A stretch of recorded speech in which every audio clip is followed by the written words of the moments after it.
नमस्कार।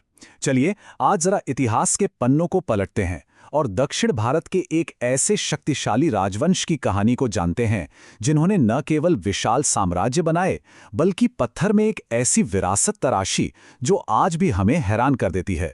ठीक है, तो इसे समझने के लिए सबसे पहले चालुक्य परिवार को जानना जरूरी है। असल में इनकी 3 बड़ी शाखाएं थीं और जैसा कि हम देख सकते हैं, इनका शासनकाल सदियों तक एक दूसरे से जुड़ा रहा, जिससे एक बहुत ही दिलचस्प और स्थायी विरासत बनी। तो हमारी कहानी शुरू होती है पहली महान चालुक्य शक्ति से, जिन्होंने दक्षिण भारत में एक ऐसे विशाल और प्रभावशाली साम्राज्य की नींव रखी जिसने इस क्षेत्र के भविष्य को हमेशा हमेशा के लिए बदल दिया। अब सबसे दिलचस्प बात यह है कि हमें ये सब पता कैसे चला। देखिए, ये कोई कहानी की किताब नहीं है। ये सारी जानकारी इतिहासकारों ने पत्थर के शिलालेखों और पुराने अभिलेखों के टुकड़ों को एक साथ जोड़कर तैयार की है, बिल्कुल एक पहेली की तरह। इस पूरी महान गाथा के केंद्र में थे बादामी के चालुक्य।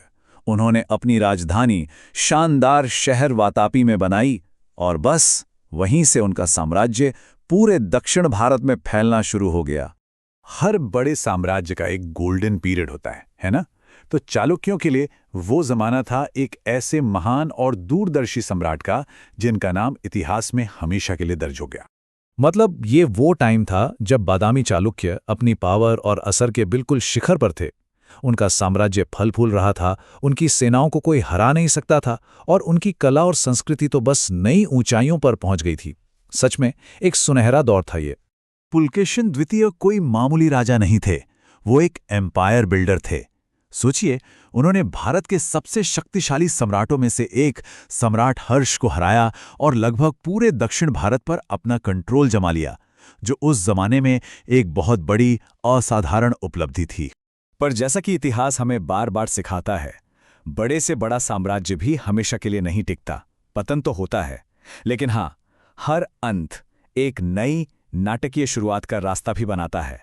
पुलकेशिन द्वितीय की लड़ाई में दुखद मौत के बाद साम्राज्य में उथल-पुथल का एक लंबा दौर चला।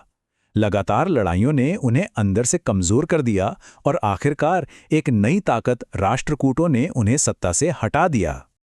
और यही बात इस राजवंश को इतना खास बनाती है। देखिए, भले ही उनका मुख्य साम्राज्य खत्म हो गया था, पर उसकी राख से 2 नए उत्तराधिकारी राज्य खड़े हुए जो चालुक्य विरासत को आगे बढ़ाने के लिए पूरी तरह से तैयार थे। तो लड़ाइयों और साम्राज्यों से हटकर आखिर चालुक्यों ने पीछे छोड़ा क्या? चलिए अब उनकी सबसे स्थायी विरासत को देखते हैं, जिसकी वजह से ये राजवंश आज भी इतना महत्वपूर्ण है। वे सिर्फ योद्धा नहीं थे, बल्कि बहुत बड़े निर्माता भी थे। उन्होंने वेसर नाम की एक बिल्कुल नई यूनिक स्थापत्य शैली बनाई। ये उत्तर की नागर शैली और दक्षिण की द्रविड़ शैली का एक खूबसूरत मिश्रण था, जिससे हम आज भी उनके शानदार मंदिरों में देख सकते हैं। और उनका योगदान सिर्फ वास्तुकला तक ही सीमित नहीं था। उन्होंने एक ऐसा समाज बनाया जो अलग अलग धर्मों के प्रति सहिष्णु था, और वे साहित्य के भी बहुत बड़े संरक्षक थे, जिसके कारण उनके दरबार में बड़े बड़े कवि और विद्वान आते थे। और इसका सबूत हमें कहीं और नहीं बल्कि उनके अपने ही रिकॉर्ड्स में मिलता है, जो बताते हैं कि कैसे वो मंदिरों के निर्माण और विद्वानों के समर्थन के लिए दिल खोलकर दान देते थे।